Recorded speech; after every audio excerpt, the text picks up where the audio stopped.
Great. Well, I'll just introduce Michael to begin with. It's really nice that Michael. So I'm so glad he's able to stop off on his world tour. When did you leave LA? On the 18th. I arrived in Paris on the 19th of September, and I've been homeless since the 1st of September. Okay, right, yeah. So Mike's kind of travelling, and is the term. And no, I'm really thrilled. I met Mike in 2009, both in LA and at the Ostrava New Music Days. I also met Cassandra, and I've been following Mike's work ever since. And I think it's a fascinating body of work. So I'm really, really glad he's able to talk a bit about his work, not just his own music, but also other things that he's involved with. When you were a student of James Tenney. I was, yeah. And also of Michael Pizarro. You know, I consider Michael a mentor, but I never actually studied with him one-on-one while I was at Kellert's. Yeah, and so Michael's part of the kind of phenomenal scene that sort of developed out of CalArts in LA, and particularly centered around a venue called the Wulf, which is a concert organization which really Michael was responsible for setting up and running, and possibly now closing. Well, the organization will continue, but it is spaceless, which I'm a little... Okay.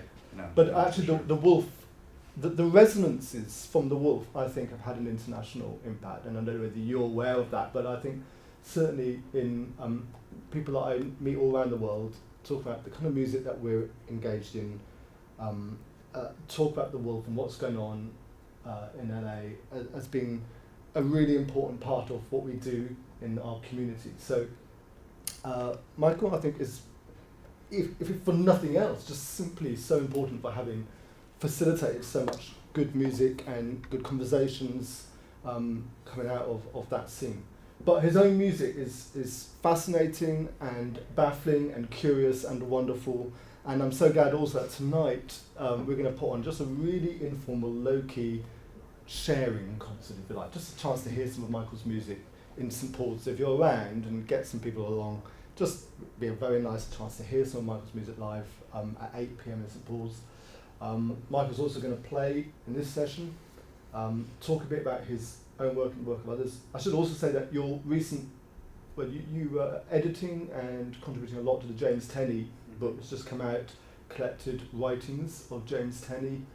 We've got it in the library, or at least it's been ordered. I'm not sure if it's arrived yet, but that's going to be a great volume. Check it out. It's really amazing resource. I'm really looking forward to getting to that, and that's with Larry Polanski, again, someone who you've worked with a lot.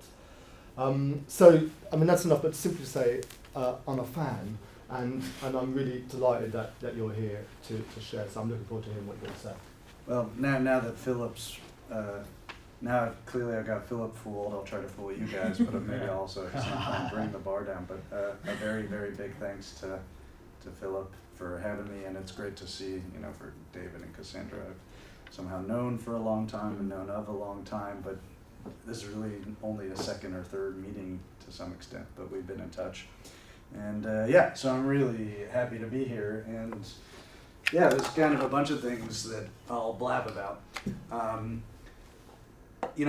was talking at Bath, which I think some of you guys will do later, and I kind of gave the wrong talk to the wrong students. I gave 2 talks, one to a creative computing group and one to a group of composers. We're mostly composers and musicians here, right? So I'm going to kind of mash them together. But the 2 talks, I always kind of try to come up with witty titles first, and then hopefully the music or the talk will come later. I always say titles first, music later. But the one that was kind of originally planned, which is more of a philosophical talk is over 300 years ago, Leibniz predicted current trends in music. And that's the more philosophical one. The other one, well, I kind of came up with a wittier name there. Specifically for that talk after the Open Score Lab, which was, let's see here, on the domain of a piece, cardinality, intersection, and computability. But really, the origin of the talk there is what I would say on minimal on minimal resources, laziness, and style. So those are the kind of 3 talks that'll be smashed together, and you can see I don't have like any slides or anything prepared. A good friend of mine, Gregory Chayton, who this piece, so the piece I'll play later, so stop me at whenever you think it's about 25 minutes, 20 minutes. It's a love letter to a friend of mine named Gregory. It's a love letter to someone else, to a friend of mine named Gregory Chayton about Leibniz. So it's very confused, but it's kind of a lecture in and of itself. So I'll actually leave the kind of philosophical stuff maybe a bit more for the actual piece, which talks about Leibniz. But to give a little bit of background, so I don't know, maybe we could like come up with some witty way to mash up those titles, and that'll be the title of this one. But so the reason I'm here is because, and I don't know anything about Leibniz, first of all, let's just make that clear, is that I was invited, it's the 300th anniversary of Leibniz's death, actually on November 14th. And I'm friends with this mathematician, his name's Gregory Chayton, very interesting guy who I encourage you guys all to check out. And they're having this celebration in Turin, and it's like the 8 leading Leibniz scholars in the world and me. And they thought it would be kind of cool to have a musician there, even though I don't really know anything about Leibniz, but I kind of am somehow, as I've learned about Leibniz, in the lineage of it. So there's kind of 3 things here that I think Leibniz really touched upon in his work. So just like they say kind of on these social networking sites, which I don't know much about, like insert, witty title here. Okay. So then, but the 3 things here that Leibniz really talks about that I'll touch upon here are combinatorics. I'm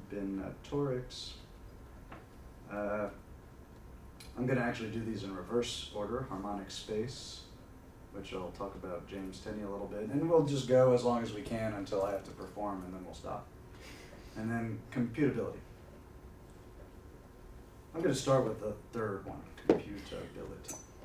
Okay, can you see that? Kind of, I guess I need to stand more like this. All right. So, Leibniz really was a pioneer of binary arithmetic. And in a way, he really was thinking of the computer far before anybody else was. I kind of credit the computer's invention to Alan Turing. Alan Turing has in a paper from 1936, which I think is called On Uncomputable Numbers and Its Implications on the Entscheidungsproblem, or something like that, kind of accidentally invents the computer as an aside, as an lemma in his paper. And they're now what are called Turing machines.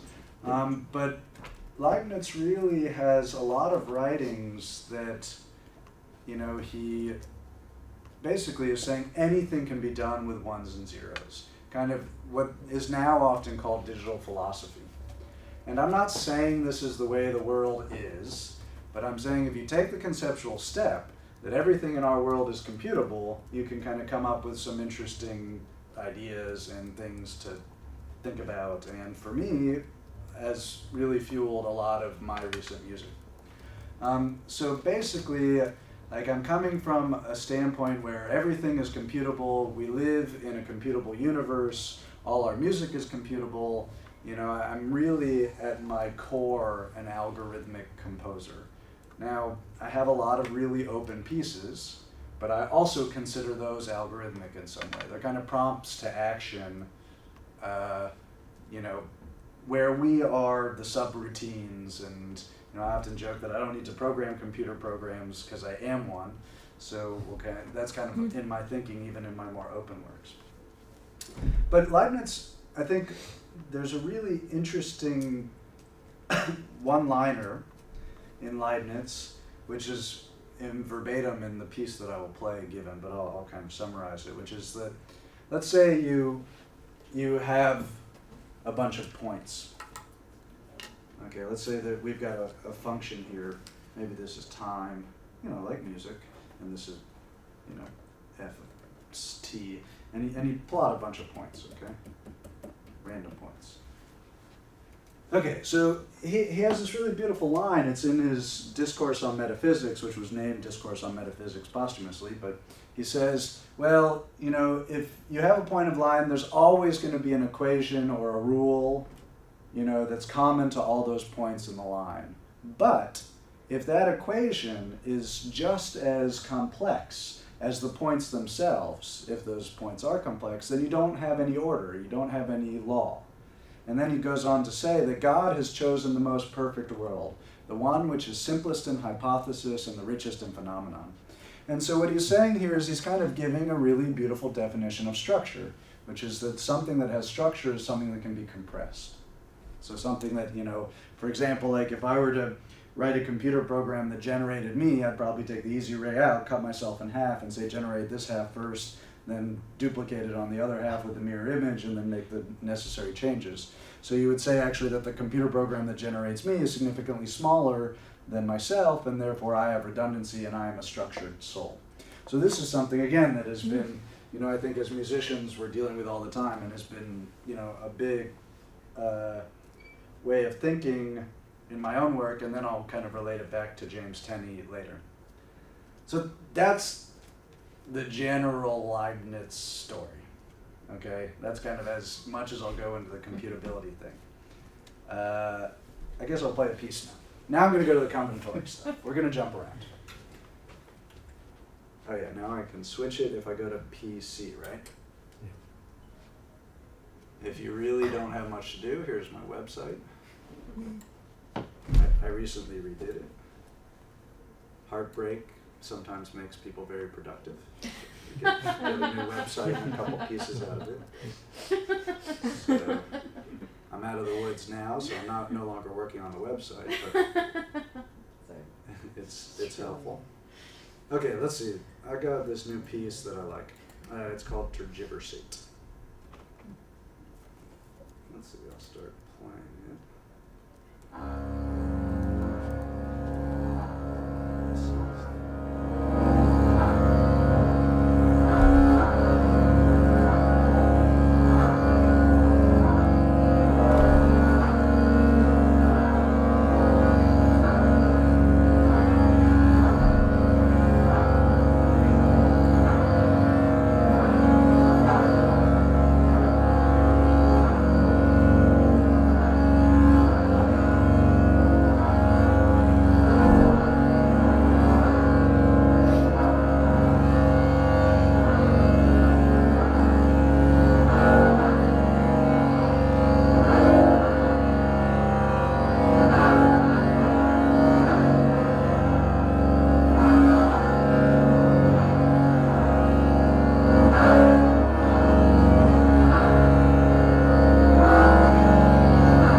Even though the piece is really quite challenging, so they're not lazy, but I am in making it. I always feel a little bit bad for them because they're really doing a lot of work, and I didn't do much. But I'm going to kind of talk about combinatorics in a way that I think is becoming somewhat, not just by me, but really I think the main pioneer of this type of thinking, which I'll explain momentarily, is Tom Johnson.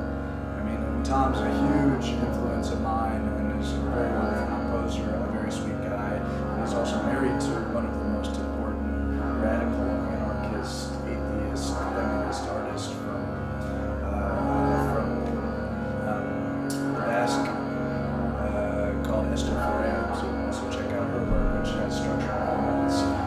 kind of another person actually here in England who I got the opportunity to spend time with the other day is Michael Parsons. And Michael Parsons, even though his music is not so obviously structuralist on the surface, he was showing us some of his techniques of how he arrives at that, and it's really wonderfully deep and brilliant, and thinking very much about this type of thinking, which I formalized in my own way. I'm sure you can formalize it however you like. Okay, so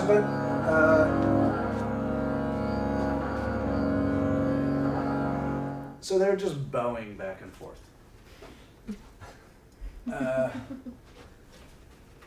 So what let's. are the open notes that in the up, is that just upbo with the? Yeah, I just say, well, actually, it's not just for strings. I say any instrument where the mechanism to continue a sound is a change in direction. So technically, I guess it could be done with accordion. And I think accordion does have a release valve to where you could kind of reset, which is necessary with a bow. Because, for example, if a bow has, a short one and then a long one, they kind of need to position the bow to be able to get the long one. So I think it can be done on accordion and accordion-like instruments, so long as I'm not wrong that there is a bellow release, like an air release on the valve, on the bellow. But basically, yeah, the way that I've noticed, so they play stacked fifths, this is one bow, this is the other bow direction. Okay, the black notes are one, the white notes are another. And I've gotten mixed reviews on this type of notation. Some people really like it, some people want to see the rhythms, And so, you can't please everybody. But people have been doing it, and I think it's fine. If they want, maybe I'll make the more kind of traditional rhythmic one for those who ask. So that's just a way to distinguish it. Okay, so there's something going on here, obviously. And it's like the simplest musical question. I often ask very, very simple musical questions. And in this case, it's how can instruments come in and out together? Okay, but they're not actually coming in and out here, they're just changing directions. But the original question is, what are all ways that three instruments can come in and out together? And in fact, Doug Barrett wrote this piece many years ago, but a different version of it called Three Lines. It's a very beautiful piece, but I had another idea on top of it that I couldn't figure out when we were both thinking about it, and so I lost 8 years. And he wrote the piece first, and it's a very beautiful piece. It's got two versions. One's called 3 Lines, one's called 2 Lines. But he does it kind of in a more performative way, like often like people stand up and sit down, but it's a very beautiful piece. So for example here, instruments 1 and 3 start together, instrument 2 comes in afterwards, and then instruments 2 and 3 end together, and instrument 1 ends afterwards. Okay, so there's a finite number of these, and actually it's kind of split over 3 beats. They can enter on any one of the first 3 beats, and then they can exit on any one of the second 3 beats. And so you get anything ranging from like 1 beat long to 6 beats long. And I go through all of these. So so those things I call my stuff. That's stuff. That's your kind of material, right? Stuff. Oh, well, you can't see this. Stuff or material. Okay, so back to Leibniz real quick. Leibniz got his doctorate in jurisprudence. Strangely, he was a polymath. Back then, they didn't have the specialization that we have today. And even though his doctorate was about jurisprudence, it essentially was a treatise on combinatorics.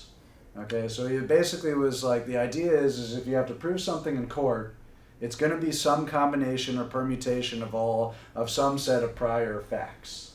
Okay, so he's trying to define what he called, the idea of combinations and permutations wasn't really fully formed at that point, which is why it's an exciting time. And in fact, in the dissertation itself, he has 2 kind of musical examples. One is, like, if you have an organ with X stops, how many timbres can it make? And then actually one of the specific problems in the dissertation says how many, let me make sure I say this right, 6-note melodies can you sing on 7 pitches when you prescribe which pitches can repeat certain amount of time. So this is kind of called like permutations with repetitions, which is problematic because you have you have 1, 2, 3, or say you have 1, 2, 2, you can switch the 2 and the 2, but it's still the same melody. So it's a bit of a challenging problem. And in fact, he gets it all wrong in the dissertation. He tries to count these numbers. He tries to count how many there are, and it's wrong. But the idea is, the concept is very sound, in my opinion. It's a very good idea. It's a very musical idea, and he just does the calculations wrong. But here, I think he kind of predicts, over 300 years ago, this type of music that Tom is now doing, that Michael Parsons is exploring, that I'm exploring. And so here I'll kind of explain the way that I've formalized it. So you have your stuff in your material. It can be anything, pitches, groups of pitches, permutations of notes. In this case, it's starts and stops, right? Okay? So let's say that stuff, let's make a graph. That stuff, you just plot it. You get a bunch of dots, okay? And that stuff, I say, is limited by what I call a combinatorial constraint. Okay? So here I'm saying I've got some kind of combinatorial phenomenon that's giving me my stuff, that's giving me my material. Okay, but stuff isn't everything. In fact, coming up with a bunch of stuff is the easy part. It's how do you go through the stuff. That's what makes a piece of music, is how you put that stuff in time. And so, the question is what's the order of these things? And I always say order matters. And that's maybe why Doug was really smart when he first wrote the pieces. He didn't really care about the order. He just generated them and then put them in time, and that was the order, and it kind of became ordered just by virtue of the creation of the stuff. Perfectly fine way to work. But what I wanted to do in this piece is I wanted to go through all these possibilities in as short a time as possible. So what does that mean here? Basically, if I can go back to the PC. Oops. Okay. Basically, it means that the exit of any given cell is always the start of the next. Okay?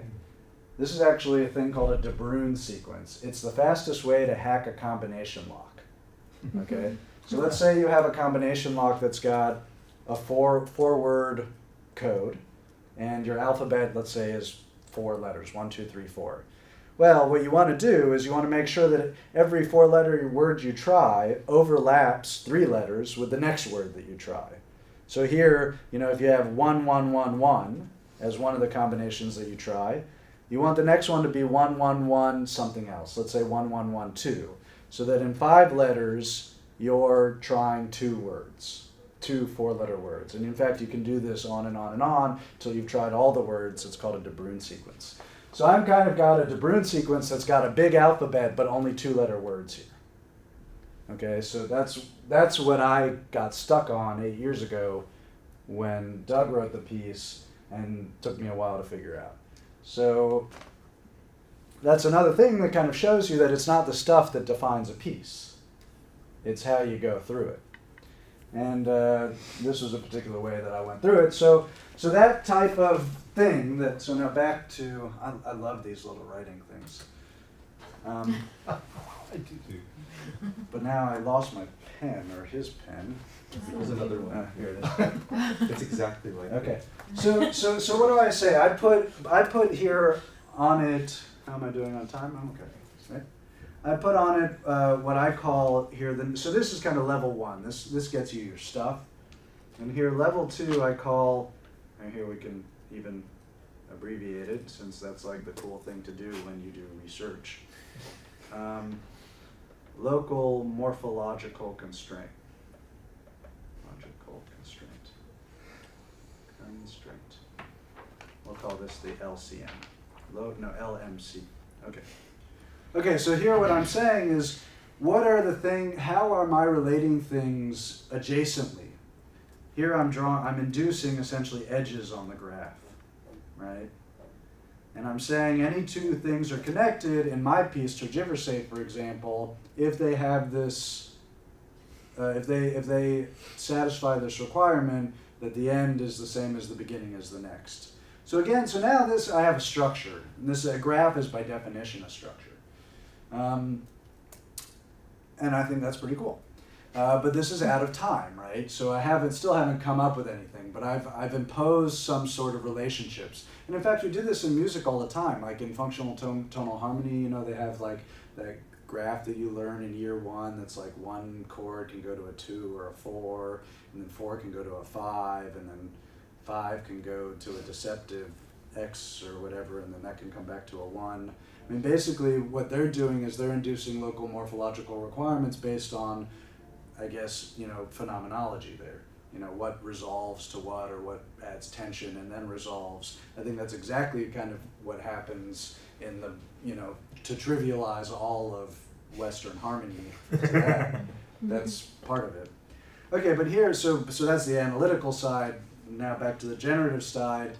We want to then now set this in time. Okay, so the final stage, well, I'll call it the final stage right now, is what I call a global morphological constraint.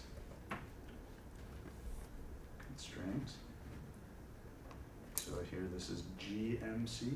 Yeah. Okay, so basically in this piece I want everything once and only once. This is what's called a Hamiltonian circuit. So I want to find a path in this graph, you know, that goes to each point once and only once.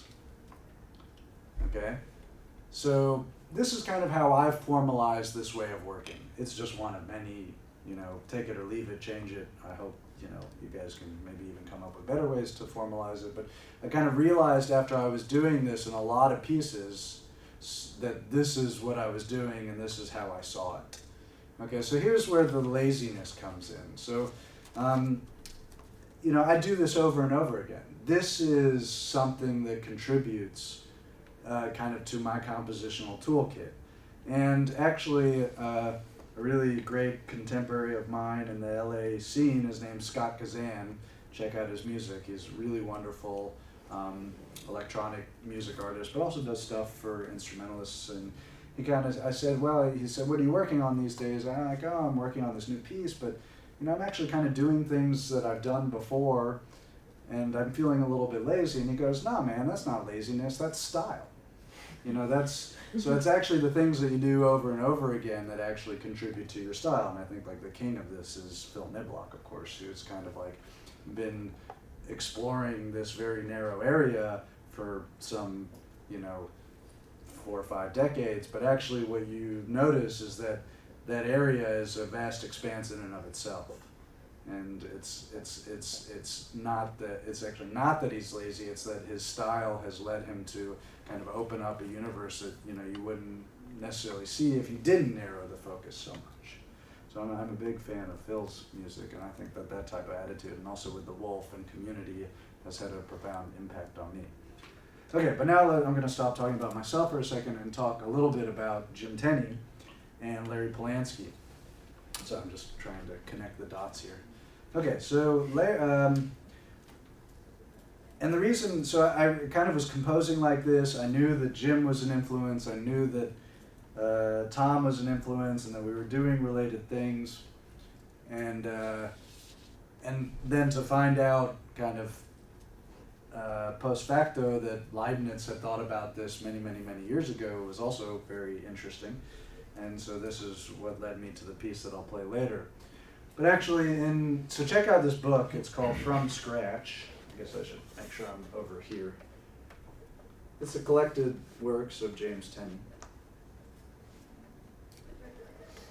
And Jim was really an unbelievably deep thinker about many things, and really someone who did not talk about himself very much. And this book is very much a book about you know, the analysis of music, and I think perhaps his most well-known work is a treatise called Metahodos, which basically uses Gestalt psychology to promote a new method of analysis that's stylistically independent.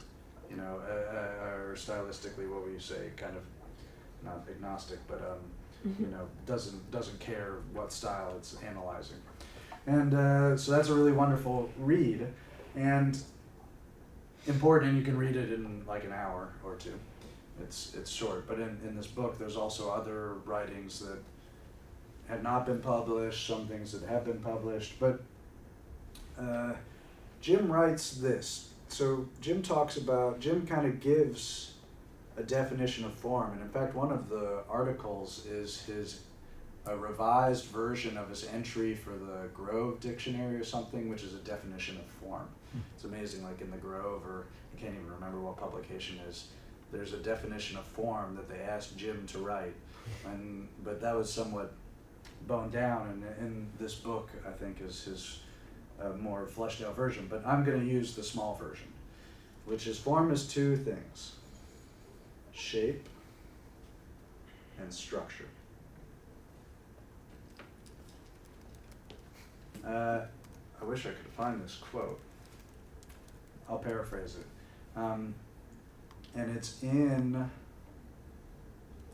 I think it's in Metahodos, but there might also be reference to it in a text called John Cage and the Theory of Harmony. But basically he's saying that form is two things: shape, which is kind of elements in time, the morphology of things, and structure, which is the relationship or the interrelations of parts and parts to the whole out of time. So here you can see the influence again from the Cagean thought. And so here you have two different things: the kind of ultimate morphology, what you hear, you know, how things unfold in time, and then the relationship of things out of time. And I think that's a really beautiful way to look at things. Now actually in Spanish this gets a little bit problematic, and just to talk a second about you know, issues with translation, I kind of think, well, it'd be great if this book eventually made it into other languages, but in Spanish the word form is shape. Okay, so you have this problem there that you can't separate form into shape and structure, so I think that's going to be a good challenge. But actually I think Jim's got it right. The Spanish-speaking world is going to have a paradigm shift of sorts. Yeah, okay, so the thing that's kind of, so then Larry writes this really wonderful paper. So Larry Polanski, also a very interesting, important composer and kind of prodigal student of James Tenney. He writes this paper called Morphological Metrics. Morphological Metrics. And it's a really wonderful paper on how to compare morphologies, ordered sets of elements in time. You know what I should do? I should plug my computer in, otherwise it will not stay on. And it's a wonderful paper. It's actually pretty, you know, it's kind of basic linear algebra. But you can kind of get it. I strongly check it out. I suggest you check it out because I think it is, you know, in the discourse a really wonderful extension of this work, of this simple idea of shape and structure that Jim Tenney sets out in Metahodos.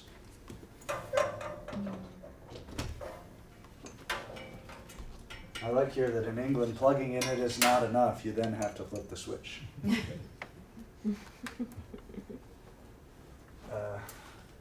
we go. Okay.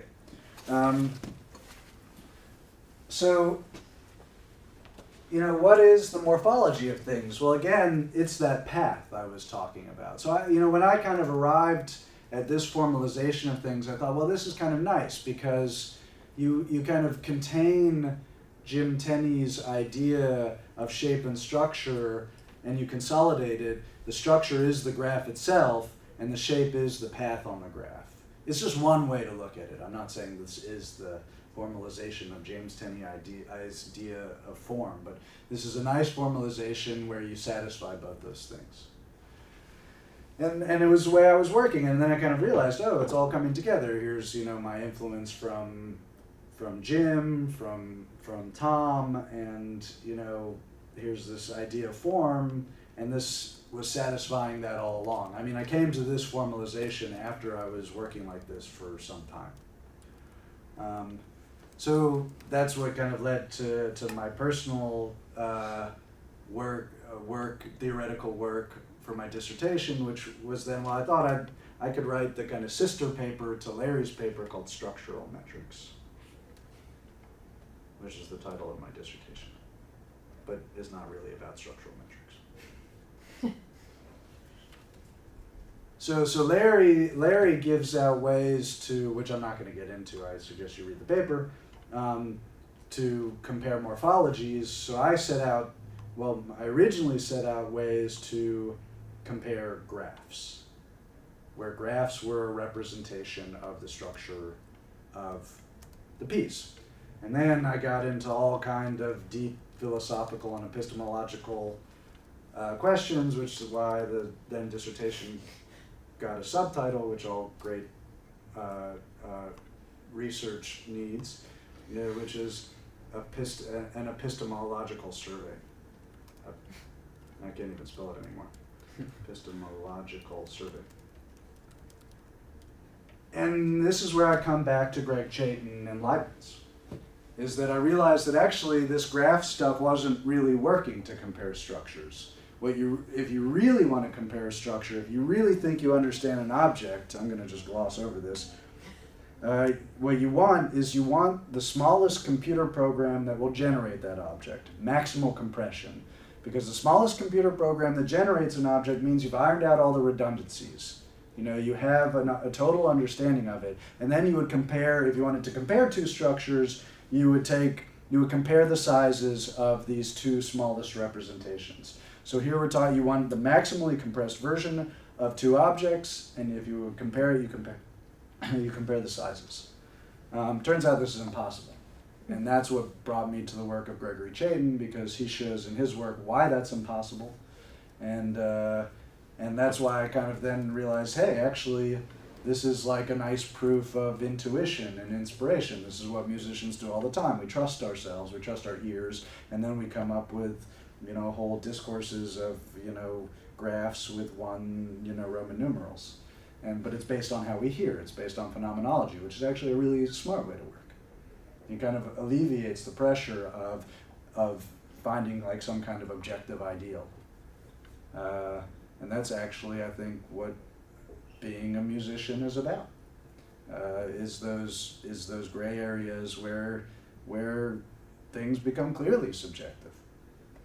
So this kind of became like a nice, often I call it simply self-help. So, yeah. Okay, but now let's talk a little bit. How are we doing on time?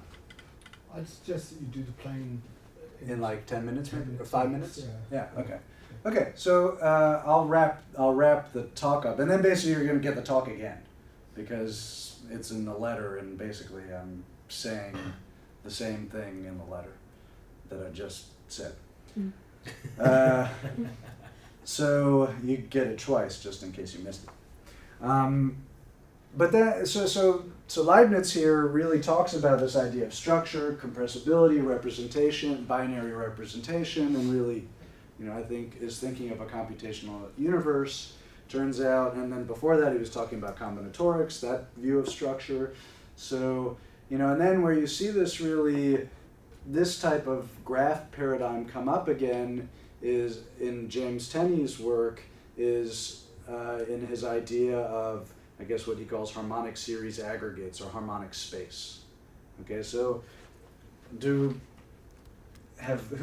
knows about harmonic space? Okay, a little bit. Okay, so this is like crash course harmonic. This is harmonic space in 3 minutes or less.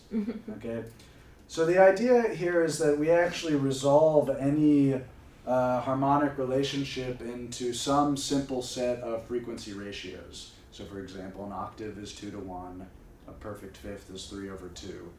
And actually what Jim would say is that, in the tempered world, where perfect fifth is 700 cents, which is 2 cents shy of a 3/2 perfect fifth, the ear is resolving two of these simpler relationships.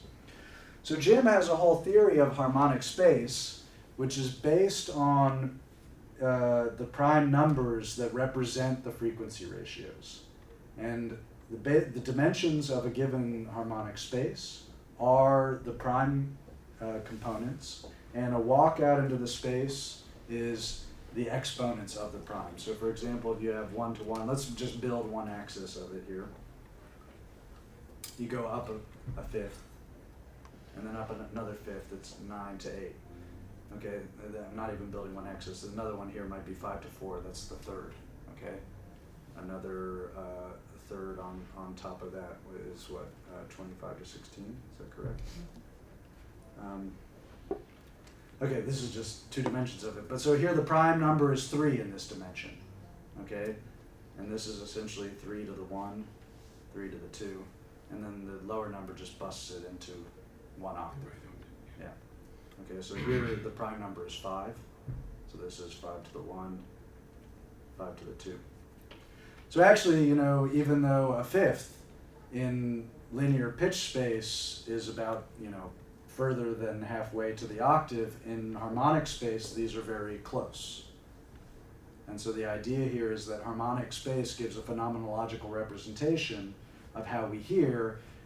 And I would go further to say actually that it is also about computability, because resolving numbers, even in the mathematical and the computational sense, is about factoring. And so why do we hear simple relationships? Because those are easier to factor and compute, how they're kind of component elements. So I kind of, if I were to guess, that would be somehow how the brain is resolving what we're getting into the auditory apparatus.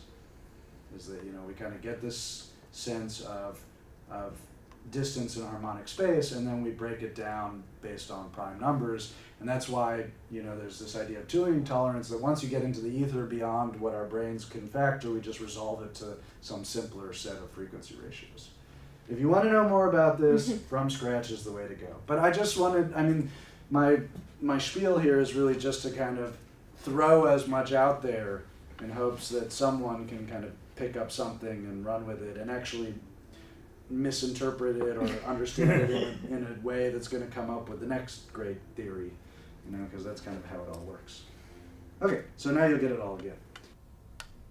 So you know, it was kind of dangerous to publish back in Leibniz's time, so, you know, they often wrote letters to each other, and Leibniz was a little nasty, so he was often kind of poo-pooing Descartes and Spinoza and his kind of bigger contemporaries. He seemed like a rather difficult guy, but they kind of often called it the Republic of Letters, so I thought, you know, was invited to do this thing in Italy, I thought it'd be nice to write a letter to my friend Greg. So again, this is a love letter to Greg about Leibniz. And the idea was that I kind of did it quickly. And it's sometimes the things that you do quickly that kind of resonate with people. But this is real informal. I'm sure I'll make a good sham of it, but it'll be kind of nice to listen to a piece.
As I mentioned in prior correspondence, in consideration of the upcoming celebration of Leibniz on the 300th anniversary of his death, I've immersed myself in his work, reading and rereading his texts as much as time allows.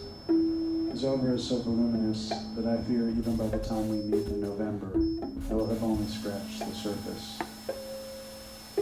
I've been enjoying the fact that much of Leibniz's writings are in the form of letters. They are less precious, less formal in that way. As I prepare to write the piece for the celebration in Turin, I thought it would be nice to set my correspondence with you to music, as musical letters or studies of sorts. Ideas not yet fully formalized, but worth expressing, both the text and the accompanying music. I write this letter as an exposition of my preliminary reactions in hopes that the very articulation and expression of these thoughts will aid in their future formulation, albeit as naive as they may be in their current state. In Leibniz's writings, I found several cogent threads that intrinsically, if not explicitly, relate to art and music. I will group them as follows, even though they are all interrelated: combinatorics, harmony, aesthetics, structure, epistemological versus practical limits, and free will. 1. Combinatorics. I found Leibniz's dissertation entitled On the Art of Combinations of particular interest, perhaps because it is an early work, laden with mistakes, yet sound in its conception, but more likely because of explicit references to the application of combinatorics to music. Although it was written for his studies in jurisprudence, it is humbling that it can apply to so many other domains. My composer friend Tom Johnson first showed me the 6th of 12 problems from the dissertation last summer, though I was unaware of the source at the time. In the problem, Leibniz tries to count the number of 6-note melodies that can be sung with 7 possible pitches. He classifies them by the number of repeated elements. That is, he was trying to give a solution for the number of tuples and permutations for the prescribed repetitions. Earlier in the dissertation, he also discusses the application of combinations from problems 1 and 2 to organ registry, and counts the number of possible timbres that an organ with a certain number of stops can sound, i.e., all subsets of the stops. In this sense, Leibniz predicted over 300 years ago musical explorations that are only now being explored by composers more thoroughly. Though there are important precedents, bell-ringing traditions come to mind, and also the music of Bach, of course. I like to think that there was a sort of intellectual resonance between Leibniz and Bach, based on the fact that they lived near each other at the same time. I'm also curious if Bach might have been alluding to the title of Leibniz's dissertation, The Art of Music.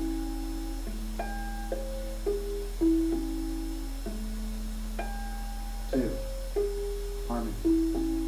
While I've yet to find a full version of Leibniz's letter to Christian Goldbach, I have found the following translated excerpts. Quote, all our usual intervals are ratios based on 2 of the prime numbers, 1, 2, 3, and 5. If we were endowed with a little more subtlety, we might arrive at the prime number 7. And actually, I believe the following ones are also given. Thus, the ancients did not openly avoid the number 7, but hardly anybody proceeded as far as the following prime numbers, 11 and 13. End quote. Then later in the letter he writes, quote, I do not believe that irrational ratios are pleasing to the souls in themselves, except when they are very close to the rational ones which give pleasure. End quote. Clearly Leibniz had a keen understanding of musical harmony. These are deep insights rooted in the Greeks, yet only revived recently by composers such as Harry Partch and James Tenney. And indeed, as Leibniz predicted, composers are starting to more thoroughly explore harmonies based on higher prime numbers, what Tenney calls extended harmonic spaces with higher dimensions. The second quotation might refer to the interleaving of dissonances with consonances, as is common in chordal progressions within the rubric of functional tonal harmony. However, I prefer another interpretation. That Leibniz is suggesting what Tenney calls tuning tolerance, the idea that the brain resolves irrational harmonies to the nearest simplest set of frequency ratios. Admittedly, I've yet to follow this thread in Leibniz's writings to further extent, but hope that I can find more texts that refer to harmony and harmonic constructs. 3. Aesthetics. It is hard to fully understand Leibniz's thoughts on the perception of beauty. He often alludes to the concepts of good and bad with respect to music and art, which I disagree with. In my mind, absolute beauty does not exist.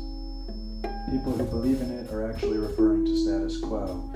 That is, if someone deems something as universally bad, it simply means that it falls out of their understanding of a status quo opinion with which they are in agreement. Whether or not or how someone appreciates beauty must be subjective, even though status quo opinions will arise, especially within cultures. I've theorized in the past what can bring about a person's opinions with respect to it and how they appreciate something they perceive, and why this can differ from person to person. I can even demonstrate it in terms of algorithmic information theory, but I will leave that for a later time and remain focused for now on where Leibniz and I align. In both his discourse on metaphysics, as well as meditations on knowledge, truth, and ideas, Leibniz discusses the concepts of clear and confused knowledge. The latter is of particular interest to me. To paraphrase Leibniz with my understanding of the concept, confused knowledge is the ability to perceive something as distinguished from other things, yet unable to express the properties which give rise to its distinction. I sometimes tell people that music often interests me when I know that there is some underlying process, even though I cannot identify or properly articulate exactly what that process is. I refer to this as the incalculability of concept to percept transparency, which is the inability in art to know which extent someone can deduce the concept of a work from the perception or experience of it.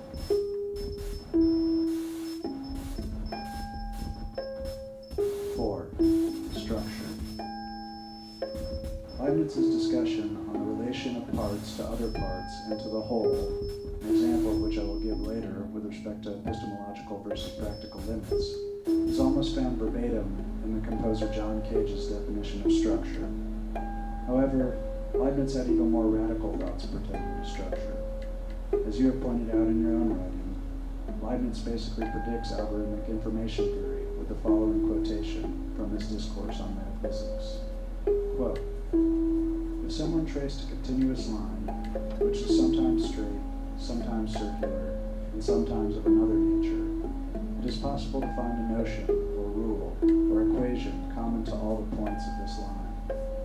When a rule is extremely complex, what is in conformity with it passes for irregular.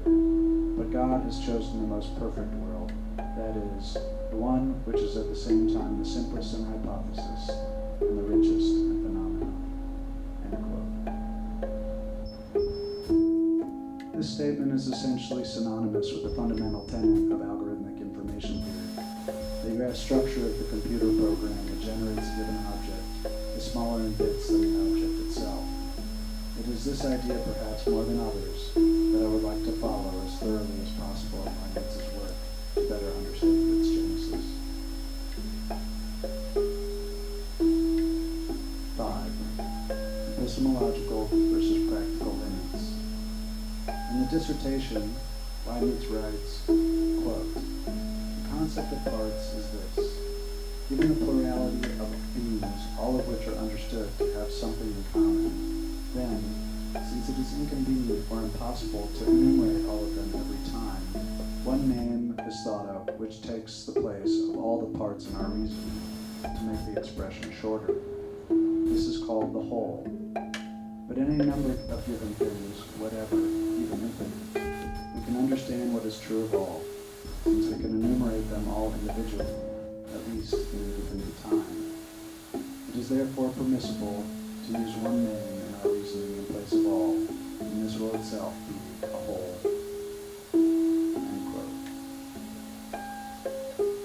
Similar to how Leibniz was interested in the alphabet of human thought and the lexicon of a universal language, making art is often about defining elements and how they are, or can be in the case of a more open work, arranged. And just as it is inconvenient to enumerate through all subject-predicate pairs for a universal language, so too is it difficult, if not altogether impossible, to enumerate all possible musics made from a given set of elements. I often find that the musical concepts that I envision in the compositional process quickly spiral out of control in the same way that their more abstract mathematical analogs in combinatorics explode exponentially. But where does the inspiration come that guides the artist to limit the material and order in a particular way? Here Leibniz's faith in God guides him. Much of his work references the perfection of God's creation, and the dissertation itself starts with a proof of God's existence. But this is all in search of truth, and clearly he is seeding the idea of a universal proof checker. This is yet another thing that amazes me about his thought process. He embeds new fields of mathematics, or prophesizes concepts that are only proved or disproved much later. This rift between the limits of knowledge and the limits of practicality also occurs in algorithmic information theory. Beyond the paradox of not being able to find a minimal program with certainty, just finding a program that outputs a given result at all is exhaustive beyond our computing means today. I dream of a world in which all my ideas would be computable.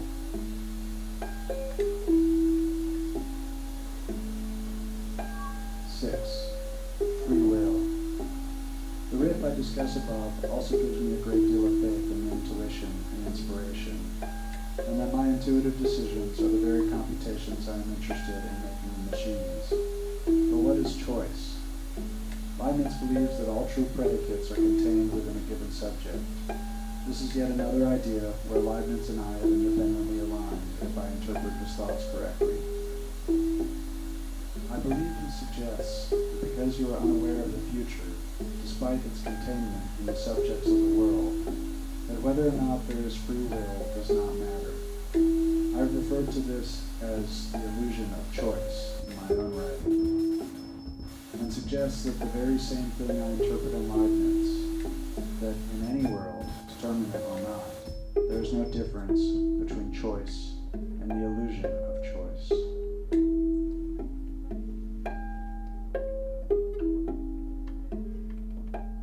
Finally, there is love, which I believe must be intrinsically linked to art and creativity. I now know how real love is and how inspired I am by my love for others.